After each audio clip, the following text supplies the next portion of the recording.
porque nós somos um magneto, nós somos um ímã. Todos nós somos um ímã, né? Então, como que você está se magnetizando, né? O que do teu ímã, o que vibra do teu ímã, né? Então, assim, se a sua vibração muda, se você, porque a meditação menor que ela seja, você está mudando a sua vibração. Diga-se de passagem que muda a vibração do ambiente que você medita, muda a vibração da tua vizinhança até, né? Então, a Exato. gente não sabe o que acontece, na verdade, de uma maneira sutil, a gente não sabe o que acontece. Porque quando a gente está se esforçando para sentir uma coisa boa, é porque a gente quer emanar essa coisa boa, né? Então, imagina, esse esforço todo que a gente está fazendo gera energia, gera vibração, e para onde vai isso? A gente não precisa nem saber para onde vai, mas vai. A gente Sim. precisa só ter a consciência de que, nossa, que legal. Então, quer dizer que quando eu medito, tudo isso vai. E eu falo muito isso para as crianças, sabe? Gente, vocês sabiam que toda meditaçãozinha que a gente faz, isso que a gente está sentindo aqui vai para todo mundo, sabe? Todo mundo sente isso, né? Legal. E é muito legal, porque daí a gente põe eles para visualizar, né? Como se fosse raios que saem da gente, vai para todo mundo e tal. Que legal. Então, porque tem todo um processo lúdico também, né? Então, a meditação para criança, ela tem que ser muito lúdica, ela tem que ser muito concreta, você tem que usar muitos elementos concretos para que elas possam entender conceitos subjetivos, você tem que ser muito concreto, né? Naquilo. Então, isso ajuda muito a criança a entender, né, a internalizar esses conceitos e vivenciar esses conceitos na vida dela. E o mais interessante é que ela começa a ensinar. Tem uma aluna minha, Xante, que essa história me marcou muito, que foi me contada bem recentemente, uma criança que faz yoga e medita com uma aluna minha, que trabalha só com crianças em estados de vulnerabilidade social, que é a Mariane. É no Paraná que ela mora, eu esqueci o nome da cidade. É um trabalho belíssimo que ela faz. Então, olha só, uma criança, não me lembro se é um menino ou um menino, os pais chegaram em casa e aí o pai começou a brigar com a mãe, que era o que ele sempre fazia e tal. E ela, papai, respira. Você tem que respirar, respira. Aí ele falou, o que é isso? O que essa criança está mandando a gente respirar? Aí a mãe, é porque está praticando yoga. Ela respira, ela não parava de falar. Aí eles realmente começaram a respirar. E ela também. Aí ficaram os três respirando. E aí não teve briga mais. Aí ele falou, papai, não houve a briga, porque realmente era uma questão séria ali, sabe? E aí eles foram procurar a família, o casal, entendeu? A família foi procurar a professora para conversar sobre isso, entende? Então, eles falaram assim, que perceberam o quanto que aquilo que a filha estava praticando, o próprio pai falou para a professora, me tirou completamente daquele lugar que eu tinha dentro de casa, né? Eu não sei se ele continuou praticando isso ou não, mas ele teve a experiência de, nem que seja um momento, mas o cara teve a experiência, gente, ele teve a experiência de parar de brigar com a esposa, entendeu? Sim, isso pode ter mudado a vida do casal, a vida deles, por uma experiência. Olha que legal isso.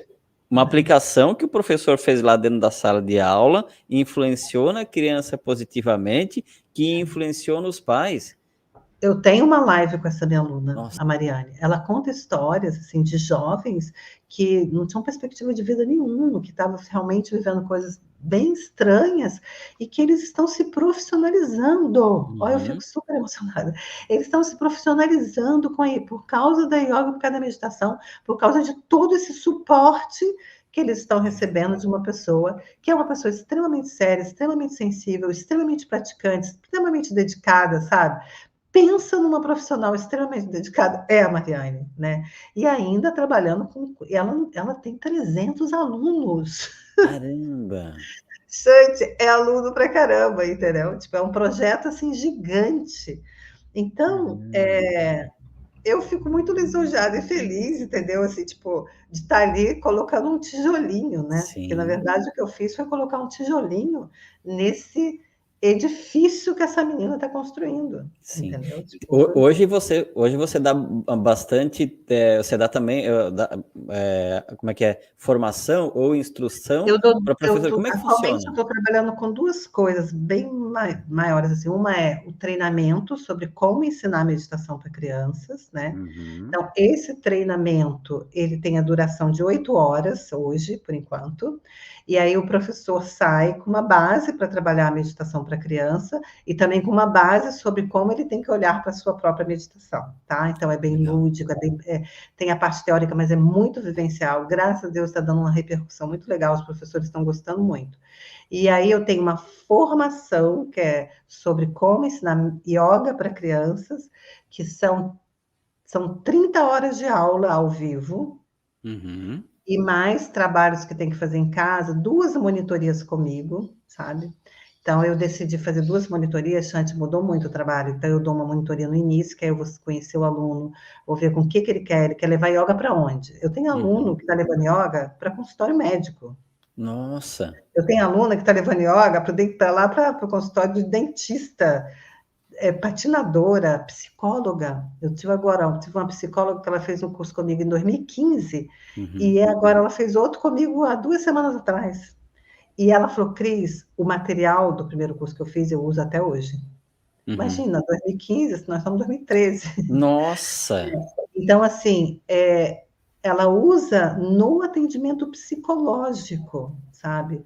Esse trabalho de Janaína é uma coisa incrível. E eu tenho várias, eu tenho uma aluna assim novinha, que era psicóloga, mas ela é bem novinha, também usa o material que ela fez do curso no atendimento de psicologia, né? E vários professores, lógico, né, de educação de yoga mesmo, né, professores de yoga, que querem dar aula de yoga para criança. Só que quando eles vão dar aula de yoga para criança, não tendo só a formação de yoga para adulto, não conseguem. Você tem que ter a didática, você tem que ter esse formato, né? Então, o aluno sai desse trabalho, tanto na meditação como na yoga, ele sai com um passo a passo. Porque no trabalho com criança, você tem que ter, primeiro, previsibilidade. A criança tem que ser previsível para ela tudo que você vai fazer. Você tem que ter ritmo. E você tem que saber como atender as necessidades da criança, mas o maior, como aprender a utilizar as ideias das crianças. Porque criança é cheia de ideias. Nossa! Como que você pode trazer isso que elas estão trazendo para o teu trabalho, sabe? Para o teu trabalho ficar mais rico, né? Da criança ser olhada. Então, quando você falou daquela hora, né? Do professor que falou para vocês, nossa, eu não aguento aqueles alunos aqui. Quando o professor está nesse lugar, é muito mais fácil muito mais difícil de você fazer intervenções, sabe? Mas quando o professor olha esses alunos, aceita, valida, né? Porque nenhum comportamento é gratuito, né? Todo comportamento, seja ele infantil, de adolescente ou de jovem, sempre está relacionado a alguma coisa. Tem que ter limite, a gente tem que, às vezes, ser um pouco duro, tudo isso é importante, mas a gente tem que aprender a olhar o que está por detrás daquilo, né? Então, quando a gente consegue fazer isso melhor, quando você medita, porque aumenta a tua sabedoria, a tua criatividade, o teu discernimento, a tua intuição quando você medita.